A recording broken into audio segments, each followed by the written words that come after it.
بسم اللہ الرحمن الرحیم۔ ابتدا ہے اس ارحم الراحمین کے نام سے جو رحمت العالمین صلی اللہ علیہ وآلہ وسلم کا بھی خالق ہے۔ درود و سلام محمد و آل محمد علیہم السلام پر۔ میں ہوں سید عامر جعفری۔ یہ عمل کرنے کے بعد نشہ کرنے والا انشاءاللہ نشے سے متنفر ہو جائے گا۔ ناظرین محترم، بخل کرنا اچھی عادت نہیں، آپ کا کچھ نہیں لگنا۔ مہربانی فرمائیں اور چینل کو سبسکرائب اور فالو ضرور کریں۔ محترم احباب، نشہ ایک ایسی لعنت ہے جس نے کئی گھر اجاڑ دیے۔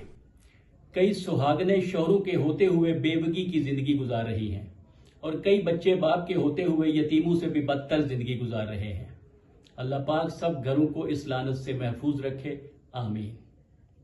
لیکن اگر کسی گھر میں نشے کے آسیب کا سایہ پڑ جائے، کسی کا بیٹا، کسی کا باپ، کسی کا بھائی یا کسی کا شوہر اس منحوس لت کا شکار ہو جائے تو اس کے لیے دعا کریں اور اسے پیار سے ڈیل کریں، اسے حوصلہ دیں اور اس کے لیے یہ عمل کریں۔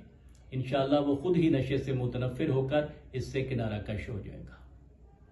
عمل یہ ہے کہ ایک کھانے والی بڑی پلیٹ لیں، باوضو ہو کر اس پلیٹ کے اوپر زعفران سے سورہ مدثر کی پہلی 7 آیات فاصبر تک لکھیں، اول و آخر درود پاک پڑھیں اور اس کے لیے دعا کریں، اور لکھی ہوئی پلیٹ پانی سے دھو کر اس مریض کو پلا دیں۔ یہ عمل 7 دن تک کریں، اور اس کے علاوہ سفید رنگ کا نیا کپڑا لائیں اور اس کے اوپر رات کے وقت سورہ مومنون لکھیں۔ چھوٹا چھوٹا لکھیں اور اعراب کی ضرورت بھی نہیں۔ اس کپڑے کو تعویذ کی طرح لپیٹ کر اس کو پہنا دیں، انشاءاللہ نشہ چھوٹ جائے گا اور گھر کی خوشیاں لوٹ آئیں گی۔ اللہ پاک سب گھروں کو اس نحوست سے محفوظ رکھے، آمین۔ اللہ نگہبان۔